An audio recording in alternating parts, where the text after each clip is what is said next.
take on the world. Standing tall, we gotta make it our own. No waiting around. Winners would never look down. No one can stop us, we got it. The future is right in our hands. Give it 100%. We gonna take on the world. Yeah, we gotta move. Speaking the truth. Yeah, paying our dues. We making the news. Yeah, we hitting the roof. No, we don't wanna lose. Diamond is shaking the walls. We gotta break all the rules.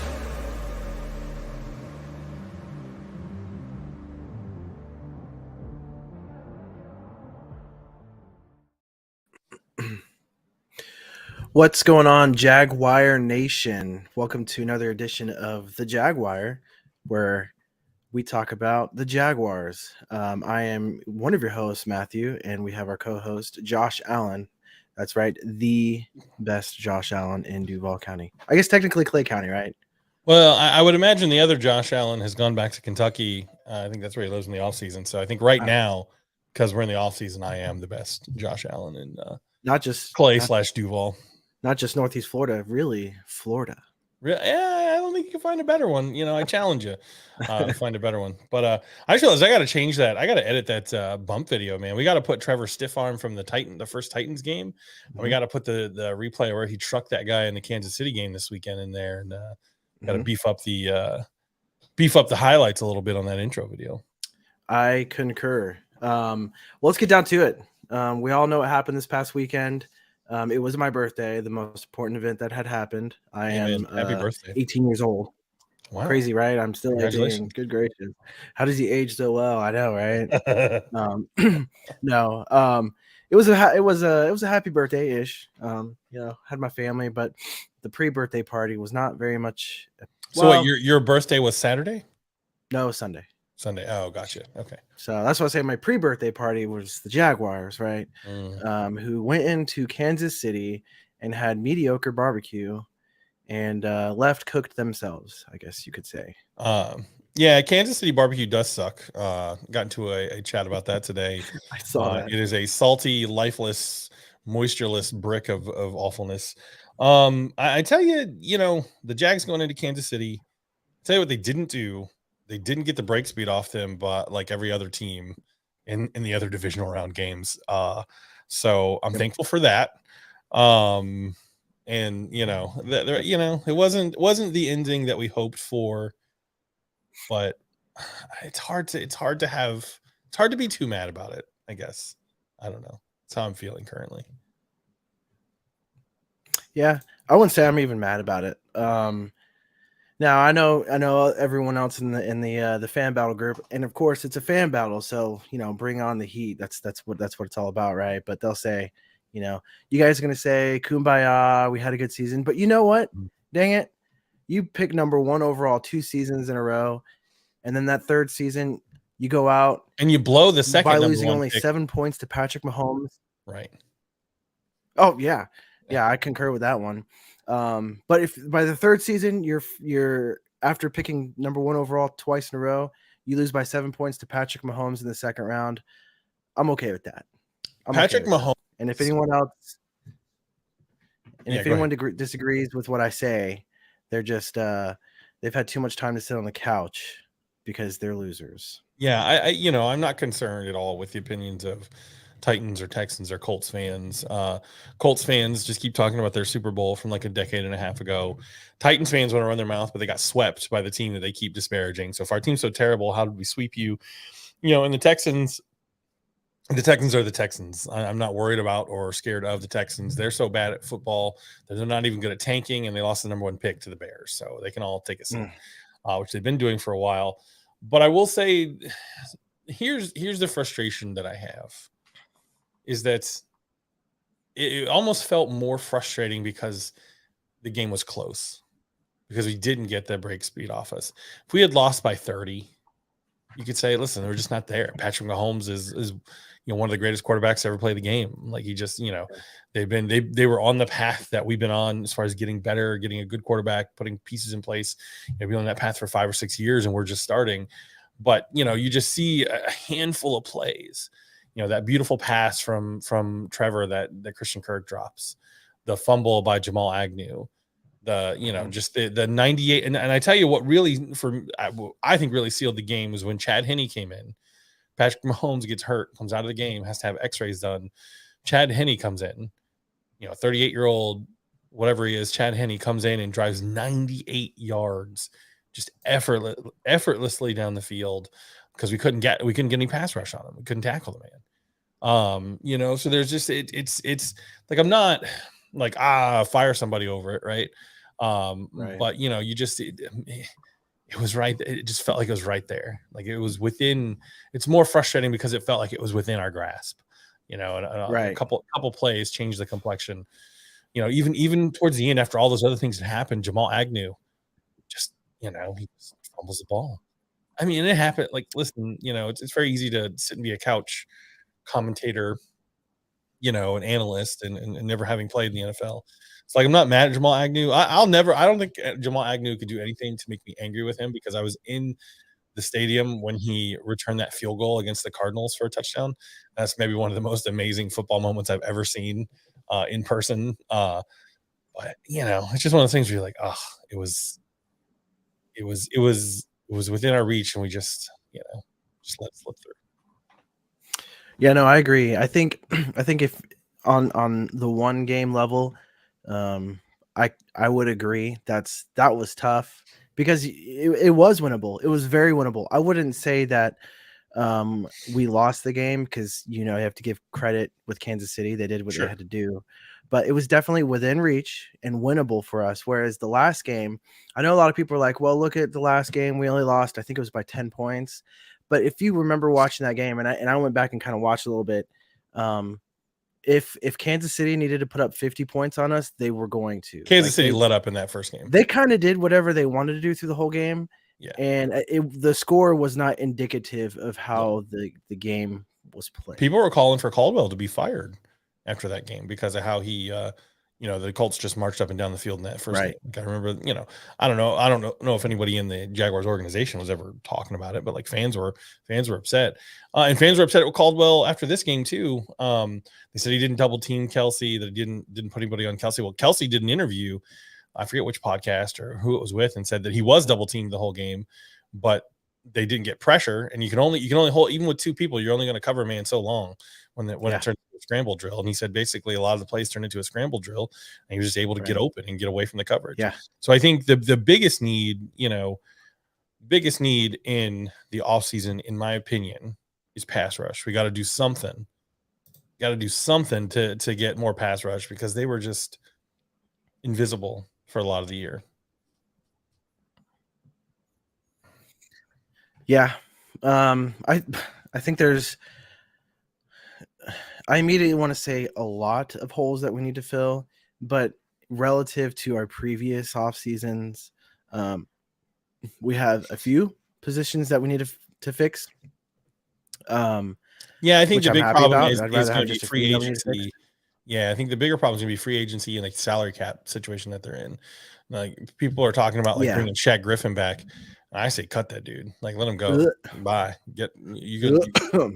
Bon voyage. Bon voyage. I wish you all the best in life, but just not on my football team, sir. Like you just go. Just not wearing the teal and black. Yeah, man. Not wearing the teal and black. No. Yeah, I mean, kind of going back to the game. Yeah, it was tough. But again, I mean, I guess the overall picture, I'm happy with what happened. But you're right. Looking at that game individually, that was tough. Did you hear about the potato girl? I did see that, and I thought it was ridiculous on both ends. I think it's weird though. Like it's weird to bring so there was if you haven't seen it and you happen to listen to the show, there was a girl, a lady, woman. I don't know if girl is considered enough insensitive term. There was a woman in the stands, Kansas City Chiefs fan, had a baked potato in her pocket and just busts out this baked potato at some point in the game and just starts eating the baked potato that came out of her pocket. And a Jaguars fan took a picture of her and tried to be discreet about it, but wasn't very good at it. And she took a picture of him taking a picture of her, and there was this back and forth exchange on Twitter where he was trying to make fun of her, and she basically said, "Yeah, I brought in a potato, and I enjoyed a baked potato and a W. How was your day?" And she basically roasted the guy, like she turned it into. But with Kansas City, I don't know, like it's just so boring. I'm tired. I'm kind of tired of them Tired of their fans. I hate the colors red and yellow together. I always have. But I will say that teal color, I saw a lot of fans on the broadcast wearing teal in the stands, and it was nice to see it sort of contrast. And the snow element of it I thought was cool. Like the fact that it was snowing during the game. I always love a good snow game. So I mean, it was, it wasn't the outcome I wanted, but it was a cool game to watch. I felt like, but I don't know. Trying to take away some sort of positive from it, but it's hard. No, and I like how you point out that there was some teal in the stands, and I don't think the national news media or National Football League fan realizes the crazy fandom that there is in Northeast Florida for the Jacksonville Jaguars. Nope. That once we start winning and there's a winning culture and we're stringing together some solid seasons, we're going to travel and people are going to know it. Like, people are going to know, dang, when the Jaguars come to town, kind of like how we complain when the Steelers come to town or most other teams come to town. That's going to start happening when people say, crap, the Jaguars come to town, they travel well. I hope so. And I hope to do some of that myself. Who are our away opponents next year? Okay. I know we go to they go to obviously the division. They go to Green Bay, or not Green Bay, Pittsburgh. Oh yeah, so Pittsburgh, Buffalo, Cleveland, New Orleans, and Tampa. I'm gonna go to that Tampa game. I've already decided that's a driving distance game for me. Tampa's going to be terrible next year because I don't think Tom Brady's coming back. And as much as I love the Gator QB that's behind him, I forget the kid's name. I just don't think he's going to be very good. Yeah, Kyle Trask. I don't know. I could be wrong, but they also fired Byron Leftwich, and I don't think their head coach is very good. So I think they're going to be a disaster. So I'm hoping to see the Jaguars wallop the Buccaneers next year. So I'll probably travel to that game. I would love to go to Pittsburgh and watch the Jaguars dominate in Pittsburgh like they always do, but I don't know. That's a little far. I can't necessarily commit to that, but yeah, I don't know. There's a couple of possibilities in there. New Orleans and Tampa Bay. So yeah, I agree with you. I think people are going to start seeing a lot more of us, and people give Jags fans a hard time. Like Shannon Sharp, even between the Titans game and the Chargers playoff game, said something about there only being like 40,000 people in the stands. Bro, you were there, you saw it. Like that crowd, like everyone was trying to say the crowd was going to be less excited for that Chargers game, and they were in spots because the team went down 27-0.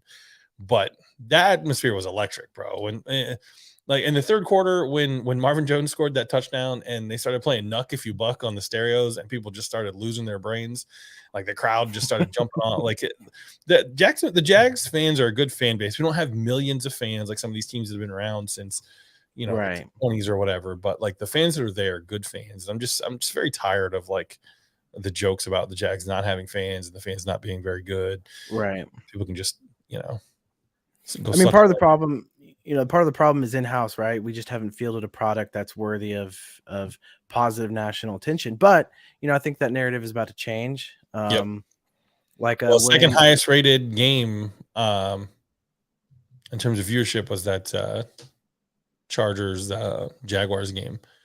And then supposedly the Kansas City game was number one. The Kansas City game was one that had survived ratings. The Chargers game also had good ratings. So supposedly there's buzz with the network executives about trying to give Jacksonville a primetime home game next year. Right. Even if I don't end up with season tickets, I guarantee you primetime home game, whatever week it is, whenever it is, I'll be there. Yeah. No. I saw that too. They're talking about they had said, I guess the Jaguars are attractive for primetime games. I saw plural. Now we'll probably only end up maybe with one primetime plus the what they're gonna do? They're gonna give us the Titans at home. As long if they do that for the Thursday night game, I'm fine. But put us on Sunday night, put us on other nights, even if it's away. I think we've earned that. And I think other teams have lost that. Oh, Gabriel, Gabe. Rent free, man. Rent free. Right? Yeah, man. I'd love to see the day that Gabriel actually posts about his own team, man. That's wild. Gabriel, what's your shirt size, dude? I'll mail you some Jags gear. I got plenty. Just let me know, bro. If I don't have your size, I'll mail it to you because clearly you are a Jaguars fan. You just don't want to admit it. So just let me know, Gabriel. I'll hook you up. Gabriel, though, I will give him this, and he had mentioned it in one of the comments about it being a fan battle group. And that's right, man. And he is the epitome of fan battle, and I like it. But I hate the Titans. Gosh, I hate the Titans. Bro, the Titans. But I appreciate Great Gabe's participation in the fan battle. Yeah, I love the Titans this year because they got swept. Oh, I still hate them. Still hate them. Just a few more things, I guess, about the game. Aluakon. It was nice to see. I think us going so deep in the postseason and there not being as many teams obviously left, right? Aluakon, I think he got some recognition for what he did this year. These past 2 years. Yeah, extra medium. All right, Gabriel, I'll hook you up, man. But no, respect. I respect you, Gabriel. I get it. I understand the nature of the group that we're in is not to be nice to other people's teams. So, Aluakon got some well-deserved praise. I think what's perplexing is, Tyson Campbell played out of his mind this year at corner. He did. And I still have seen nobody talk about him. Luke Fortner, playing out of his mind at center as a rookie on the offensive line. Like, no, not anybody really talking about him at all. Like, I just, there's some perplexing people that I feel like didn't get much credit. Obviously, Trevor's gotten a lot of credit, right? Where it's due in the wide receiver core. And Travis Etienne, he had a clutch run in the game, this past weekend. But I think the linebacker core is also a problem, right? And the specific problem in the linebacker core is Devin Lloyd and Chad Muma. But maybe we'll get into that a little bit. Right. But yeah, VT, we hate the Titans. The Titans suck. Yes. I just looked up Tyson Campbell's season stats. So he has 15 passes defended. That puts him in 6th in the league. That's legit. He's got 3 interceptions, which is tied for 28th. So he technically is better than 3 other teams in the entire league, right? By himself. So yeah, you're right. I think part of that, again, the product that we've put on the field for several seasons, it's hard for us to justify getting the attention that we feel like we deserve. But I think moving forward, we've put the league on notice. I think 2 more seasons like that, you'll start to see players from the Jags get into the Pro Bowl and a lot of different conversations around people on the team. When are we gonna have to pay Trevor? I think he's got 2 years left on his deal with a 5th-year option. Yeah, if it's 5th-year second option, season, so we should. We have 3 years. Yeah, 3 years. But yeah, salary cap, that's going to be a hurdle to overcome, right? Well, think about it. If we've got his 3 years, if you include his 5th-year option, and then we could still franchise tag him 2 years after that, and it'd still be kind of. I hope we don't do that, though. I don't think they will. But with these first-round picks, you essentially have 7 years where you can control them, and it'd be financially. Yeah, and I think we've got the free agents that they signed last offseason, who a lot of whom have big price tags. So, the goal there is to do basically what the Chiefs have been doing, where you bring in some high profile guys, and then as time goes on, those guys end up shuffling off the roster, and you draft well underneath them, and you bring up, like that running back that was tearing us up on Saturday was a rookie. So they drafted well there. Again, that would have been a better pick than Trayvon Walker. Literally almost, Trayvon Walker, I mean, I like him as a human being, right? Like, yes, no disrespect intended as a man, but as a football player, I still say I was right in my opinion at the beginning of the year. We were right. Sorry. Yes, I'm sorry. I feel you. I feel we were 100% in agreement. I will say you were a little more hopeful than I was. Yeah. I was pretty much, he's not going to be, and maybe not, so I think that's one of the questions on the defensive side of the ball. Can Trayvon Walker get better? Can Chad Muma get better? Can Devin Lloyd get better? Right. Yeah. So that's really the question with the defensive side of the ball. Yeah. And then within all of that, how do we get more pass rush? Right. How do we generate more pressure on the quarterback that leads to sacks, right? Because they were in Patrick Mahomes' face, but the problem with Patrick Yeah. Mahomes is that the man is a wizard. Yeah. And he on one leg with people draped all over him was throwing 20-30 yard darts right into the hands of Travis Kelce. So it just if we can't, you don't put people on their butt, you don't put the quarterback on their butt, then Yeah. you're just asking. Well, and part of the problem is like we do play in the AFC. We are not changing conferences anytime soon. Yep. And the AFC is loaded with quarterbacks. And Yep. so if we want to be competitive year in and year out in the AFC, you're right, we're going to have to address the front. What does that mean? I mean, like you alluded, our salary cap is going to be a tricky situation. So what do we probably not going to have too many new faces up front outside of those that we pick up from the draft. Right. And so do we need to adjust our front? Do we need to move from the 3-4 to the 4-3? Do we need to go to Walker and be like, hey, Walker, we messed up, A, drafting you, and B, trying to turn you into something you aren't. So let's just accept you for what you are. And, instead of him trying to rush out the side, he's great with the run blocking or the run. Yeah, because you're gonna lose like Adam Gotsis and a couple guys on the inside. So the question is, do you shift him, pair him with Dwan Smoot, who had a big year? Yeah. Pair him with somebody like that. And rotate between him, Fatukasi, Smoot, Fatukasi, and Walker, and then find another edge rusher, Right. for the outside. People are talking about it's time to extend Josh Allen's contract. I don't think it is. I think next year, I don't know if next year is his last year or if it's the year after that that's the last year on his contract. Mm-hmm. But I'm telling you right now, I don't think Josh Allen has earned a big contract extension with his play at this point. And I don't think they can afford to give him a big deal at this point either. I think you're right. And I think part of the problem right now in Duval with the fans and the buzz around Josh Allen is their recency bias. Yeah, he put together a couple good games near the end of the season, but his full body of work, you're right, it's sus at best. And I think next year, and if he does have 2 more seasons, he really needs to string together more than just a handful of games. And I would like to see us stop putting him in pass coverage too. He's not good at that. That's not something like, talking about with Trayvon Walker playing to his strengths. Yeah. Josh Allen is a pass rusher. Put him in situations where he can pin his ears back and do his job. Exactly. Right. Stop putting him in coverage on running backs and wide receivers where he gets toasted because it's not his skill set. And I understand that there's times where they have to figure it out because they play him as a linebacker, as not as a down lineman. But I don't know. I just don't think he's earned an extension.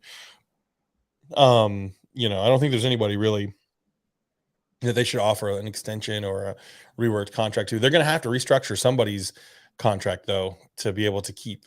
If they want to keep like Arden Key and Evan Ingram and some of these guys, they're going to have to figure out a way to create some cap space. Right. And it's going to be sort of a squeaker coming in right under the nose, of the salary cap once they get all the draft picks and everybody else signed. So I think having like the 24th pick is going to help because that's not going to demand a huge for sure salary. So for sure. But that's so let's talk about Trent Baalke a little bit, right? Everyone has sung his praises this year for the offseason signings that he had. Now this is where, in my opinion, a GM really earns their money, right?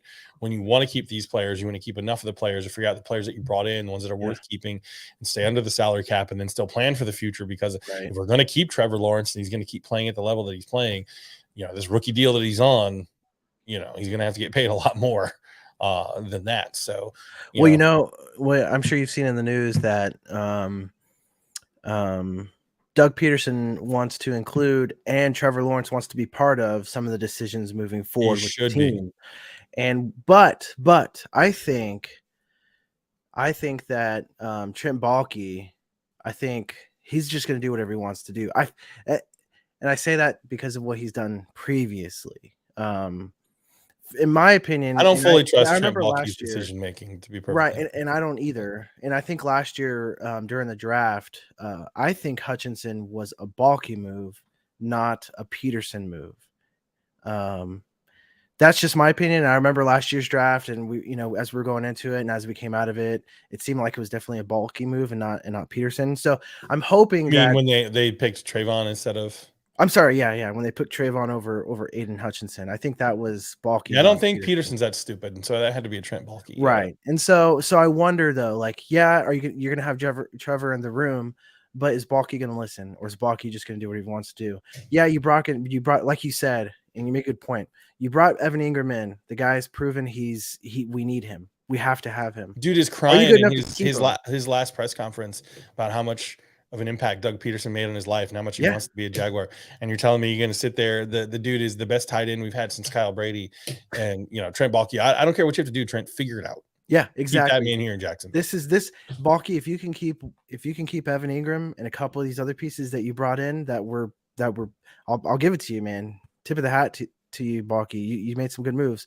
Let's keep them. Yeah. So we'll see. But in some other news, I don't know if you had seen today some of the coaching news for the Jaguars. Have you seen some of those? Yeah. Well, they have a good year and our coaches get poached. Hey, getting poached, and people, I think people might get upset about who was it, the wide receivers coach that Chris left. Jackson. So he made a lateral. I assume people will look at it and be like, oh, why did he move a lateral move or even down to college? Well, I assume the wide receiver coach has his eyes set on a bigger role than just wide receivers coach, right? And I think he went to the University of Texas. So he has some pedigree there as well. So I think his quickest way to get to where he wants to be professionally is probably to make that move down to the college ranks and then possibly get an offensive coordinator position next year and so on. Because there's only 32 NFL teams, right? And there's 100 and some odd college teams. So I think that was more of a career move versus like the Jaguars suck, Yeah, I don't think so. I mean, who knows what goes on behind closed doors?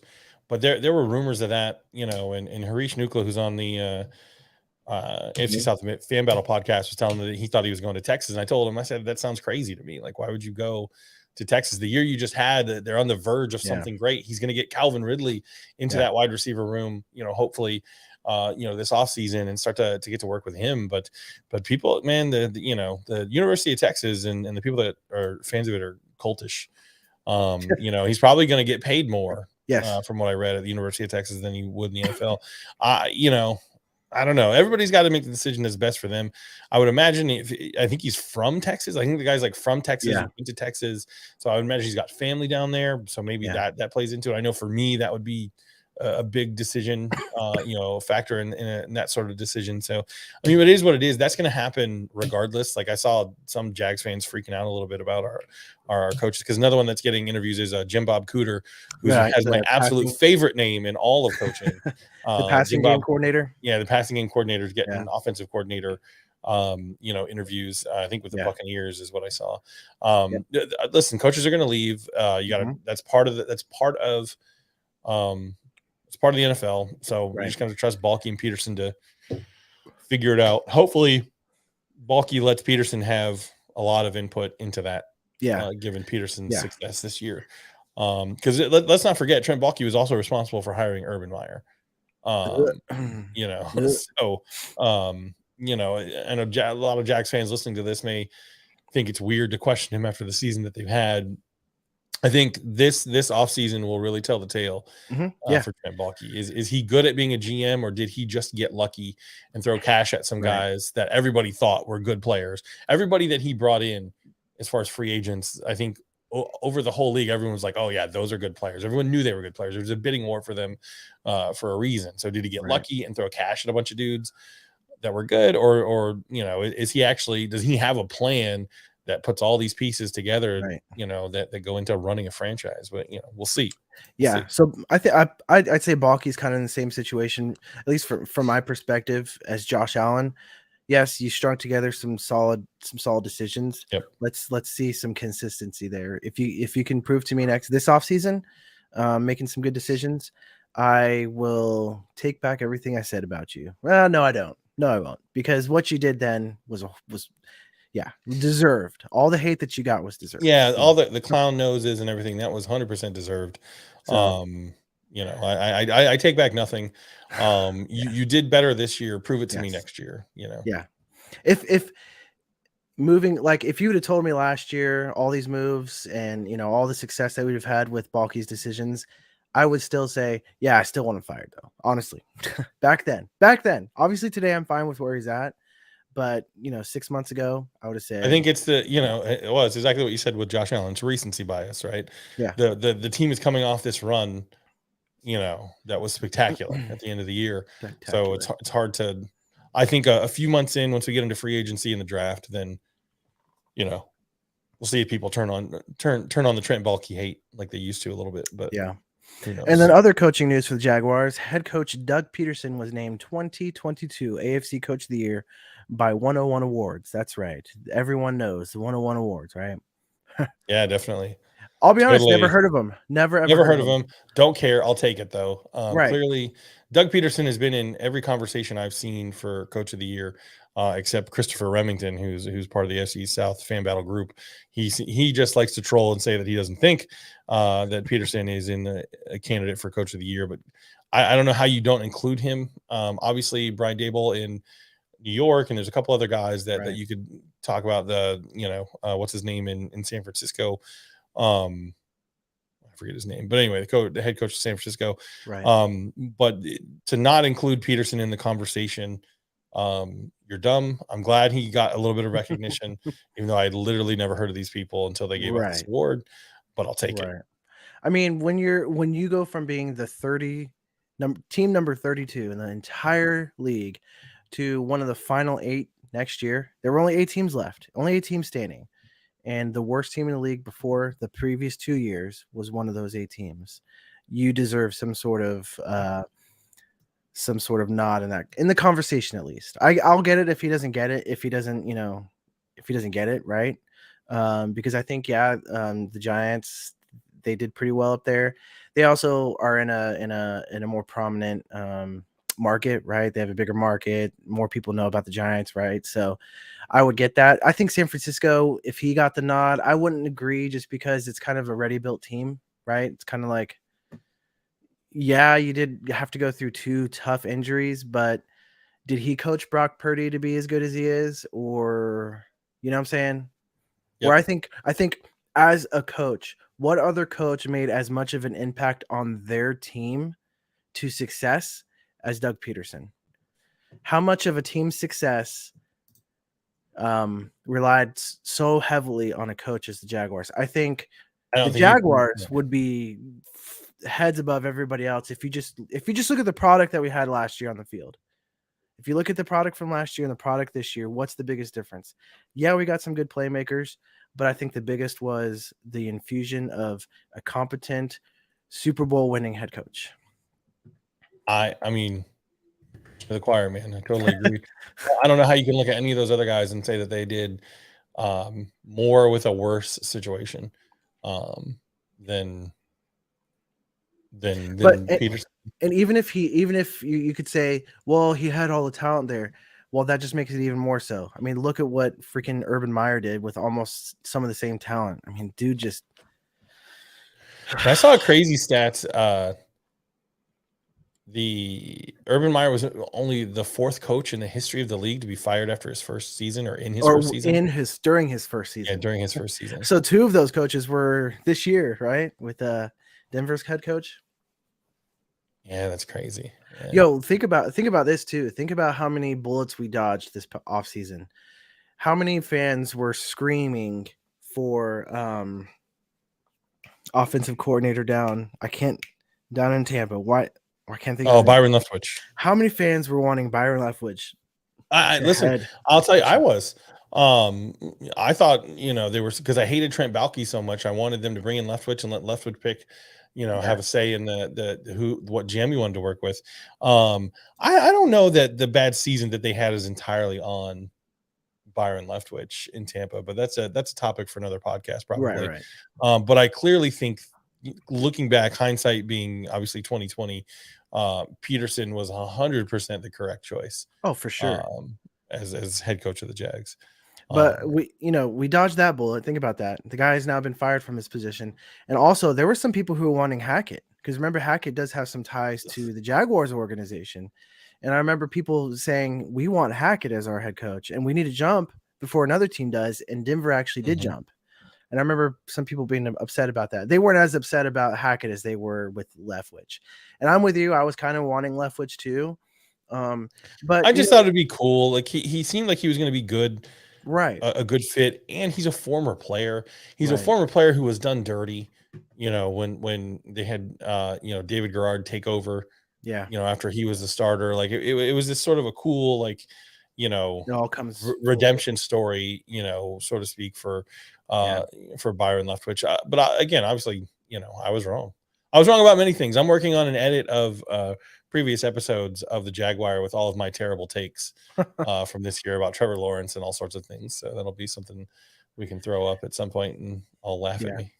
You know what's interesting, if you just think about what we're saying, how we wanted, because I was on the bandwagon with bringing on Leftwich, but it's just like, look at our mentality from a year ago. Like we wanted Leftwich because we were like he was a former player, it'd be cool to have him back, yada yada yada, because we were just so used to losing. If we're gonna suck, let's suck with our guys, right? Let's suck with people that we like, right? Right.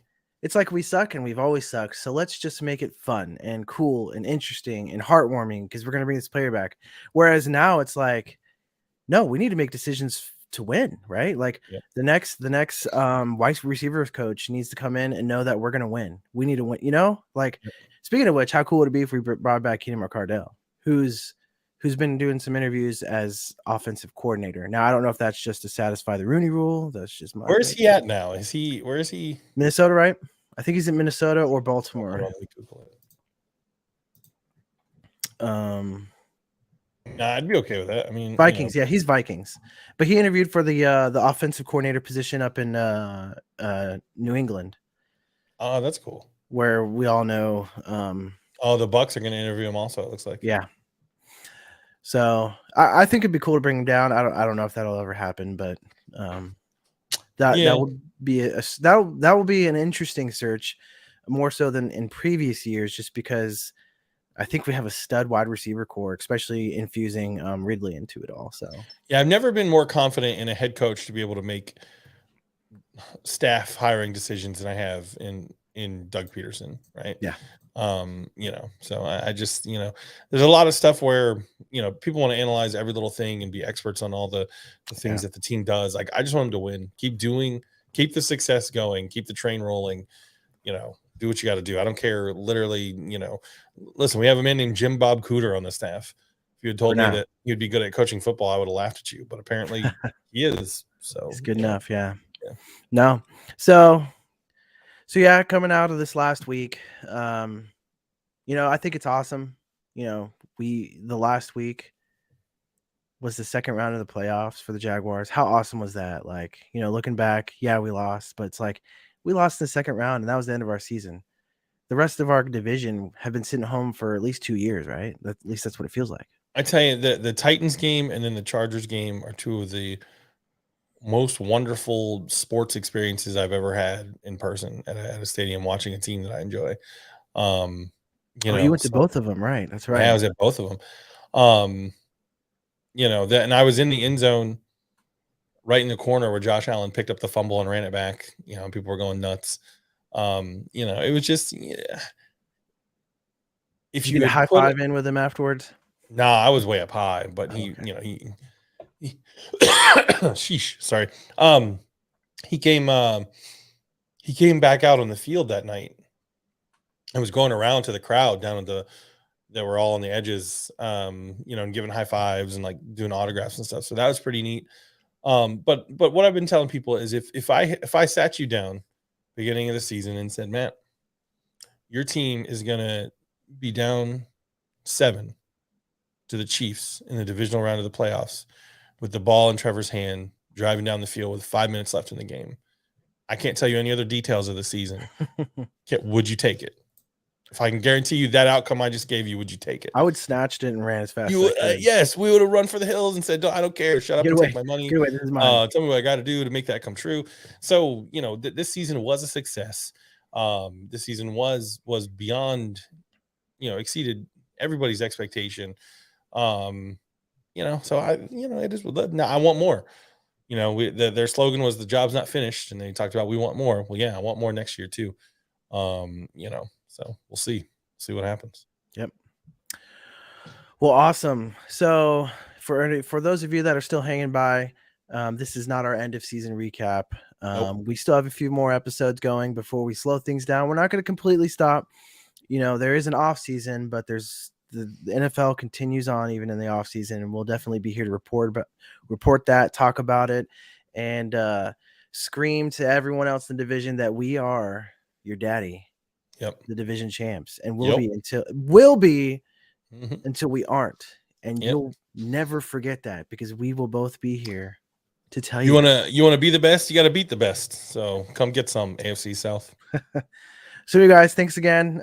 We will unless you have anything else, Josh. Nope, I'm good. Go Jags. Right. Oh, and don't forget, everybody, go to all of our social media accounts. I know we talked about a giveaway. Things kind of fell through the cracks this year, but please still go to all of our social medias. Not only for the Jag Wire, for our individual accounts, you can also go to for the Fan Battle Network.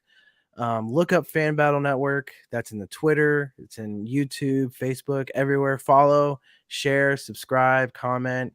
We super appreciate it. We're really trying to grow this platform and to be something really special. And next year have our sights on bringing some big dogs in to represent and talk with us here in the AFC South Fan Battle. So, Yep.